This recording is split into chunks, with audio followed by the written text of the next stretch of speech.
Hello all, welcome to Future India Academy. So ఇవాల్టి ఈ వీడియోలో what we're going to do is parliament cabinet రీసెంట్గా మనకి ఈ కాస్ట్ సెన్సస్ని అప్రూవ్ చేసిందండి. ఓకే, సో ఈ కాస్ట్ సెన్సస్ అంటే ఏంటి, ఎందుకు ఇది ఇంత న్యూస్లో ఉంది ఒక్కసారి చూద్దామండి. ఓకేనా, సో చాలా సింప్లిఫైడ్ లాంగ్వేజ్లో ఎక్స్ప్లెయిన్ చేస్తానండి, చూడండి. So why it is in the news. Okay, so రీసెంట్గా యూనియన్ క్యాబినెట్ నేను చెప్పినట్టు it approved national wide caste census. Okay, caste సెన్సస్ని అప్రూవ్ చేసిందండి. సింపుల్గా మన లాంగ్వేజ్లో చెప్పాలి అని అంటే, నెక్స్ట్ సారి మీ ఇంటికి జనాభా లెక్కలకు వచ్చినప్పుడు మిమ్మల్ని క్యాస్ట్ అడుగుతారండి. ఓకే, సో కాస్ట్ని అడిగి మీ డేటాని తీసుకుంటారనమాట. మీ అంటే ఫస్ట్ అడిగేది ఏంటి అని అంటే, నువ్వు ఏ కాస్ట్, ఓకే, దాని తర్వాత నీ ఎడ్యుకేషనల్ స్టేటస్ ఏంటి, నీ ఇన్కమ్ ఎంత, నీ స్టాండర్డ్ ఆఫ్ లివింగ్ ఏంటి. సో దీన్ని బట్టి ఏంటి అని అంటే, వీళ్ళకి ఒక పలానా కాస్ట్ వాడు బాగా చదువుకున్నాడు, బాగా సంపాదిస్తున్నాడు, okay, so standard of living బాగానే ఉంది, పలానా కాస్ట్ వాళ్ళు అయితే సరిగ్గా లేదు అని చెప్పి వీళ్ళకి ఒక ఐడియా వస్తుంది అనమాట. సో క్లియర్గా చూద్దాం ఒకసారి. అయితే కాస్ట్ సెన్సస్ అంటే ఇదేనండి.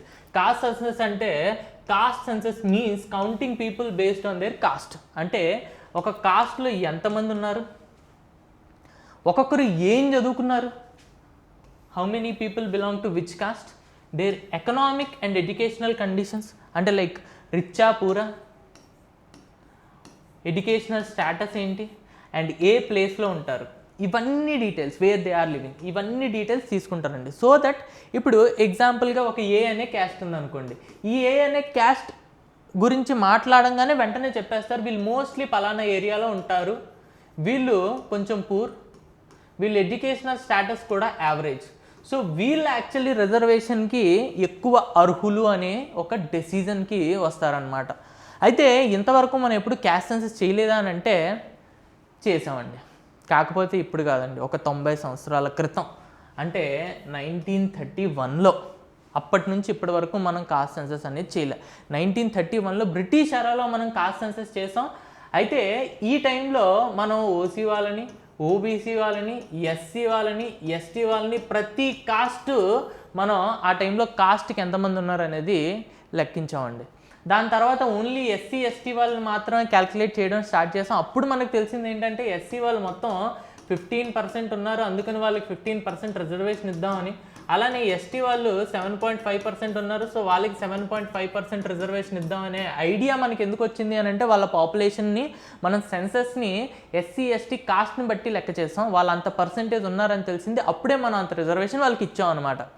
అయితే 2011లో ఒకసారి, 2011లో ఒకసారి మనం ట్రై చేసామండి socio economic and cost census కోసం.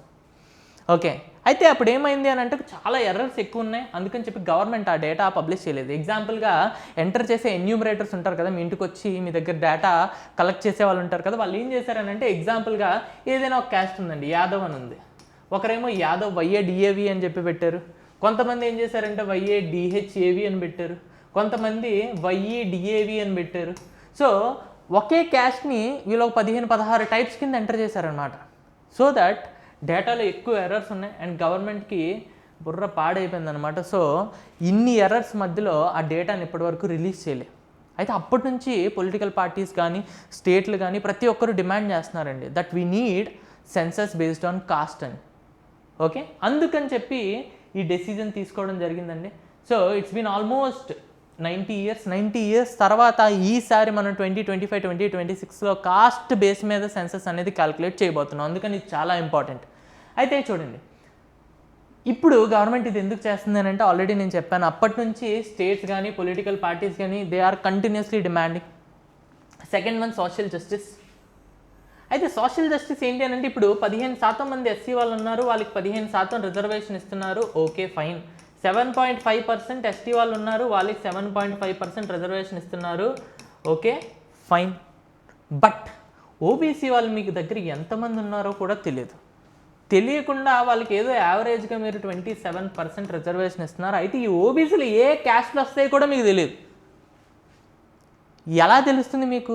ఫస్ట్ ప్రతి వాళ్ళ దగ్గరికి వెళ్ళి ఎస్సీ ఎస్టీ వదిలేసి మిగిలిన వాళ్ళని, ఎస్సీ ఎస్టీ వాళ్ళు ఎలానో ఎస్సీ ఎస్టీ కేటగిరీలోనే ఉంటారు, మిగిలిన వాళ్ళని ఒకసారి క్యాస్ట్ అడిగి, అయ్యా నువ్వేం చదువుకున్నావు, నీ ఫినాన్షియల్ స్టేటస్ ఏంటి, నీ స్టాండర్డ్ ఆఫ్ లివింగ్ ఏంటి అనేది ఒకసారి రాసుకున్నాం అనుకోండి, ఇప్పుడు పలానా క్యాస్ట్ గురించి ఎత్తంగానే వాడు ఇంత చదువుకున్నారు, వాళ్ళ క్యాస్ట్ వాళ్ళు యావరేజ్గా ఇంత ఇన్కమ్ ఎర్న్ చేస్తున్నారు, వాళ్ళ క్యాస్ట్ వాళ్ళ స్టాండర్డ్ ఆఫ్ లివింగ్ ఇలా ఉంది అని ఒక ఐడియా వస్తే అప్పుడు అతను ఓసీలో పెట్టాలో ఓబీసీలో పెట్టాలో అని తెలుస్తుంది.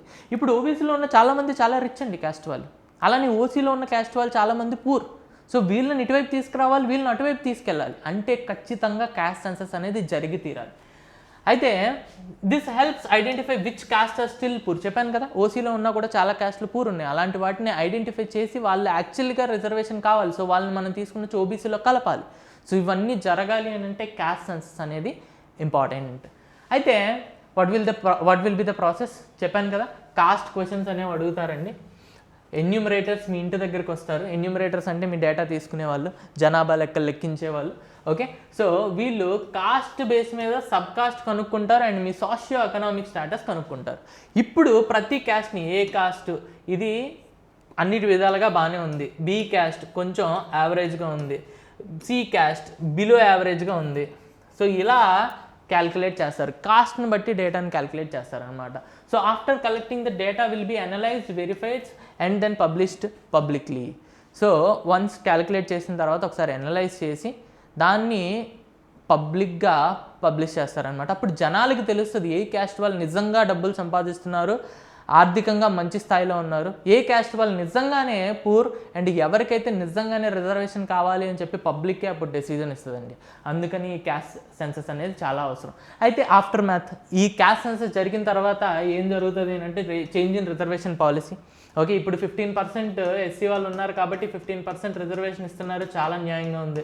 7.5% ఎస్టీ వాళ్ళు ఉన్నారు, సో 7.5% రిజర్వేషన్ ఇస్తున్నారు, చాలా న్యాయంగా ఉంది.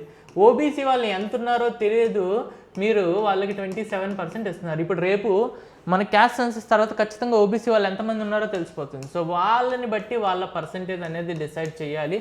సో రిజర్వేషన్ పాలసీస్లో ఖచ్చితంగా చేంజ్ వస్తుంది. Second thing, new caste will be added to OBC. ఒకవేళ ఓబీసీలో ఉన్న క్యాస్ట్ అనేది వీళ్ళు కొంచెం బాగా సంపాదిస్తున్నారు, ఎడ్యుకేషనల్ స్టాటస్ బాగుంది, అలానే స్టాండర్డ్ ఆఫ్ లివింగ్ బాగుంది అనుకోండి, యావరేజ్గా ఆ క్యాస్ట్ వాళ్ళని తీసుకుని వెళ్ళి ఓసీలో పడేస్తారు.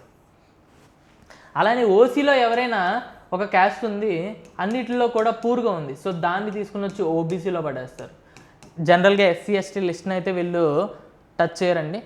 మోస్ట్లీ చేంజెస్ ఈ రెండిట్లోనే జరుగుతాయి. Okay, and more target welfare schemes, అంటే ఎవరైతే యాక్చువల్గా రిక్వైర్డ్ ఉన్నారో వెల్ఫేర్ స్కీమ్స్ కోసం వాళ్ళకే ఈసారి వెల్ఫేర్ స్కీమ్స్ వెళ్తాయి based on the cost census. So ఇది మనకి కాస్ట్ సెన్సస్ అండి. Thanks a lot for watching. నాకు తెలిసి ఇంతకన్నా ఈజీగా ఎవరు చెప్పలేరు. So please follow our channel, ఇలాంటి వీడియోస్ ఇంకా రెగ్యులర్గా వస్తూనే ఉంటాయి. Thanks a lot for watching.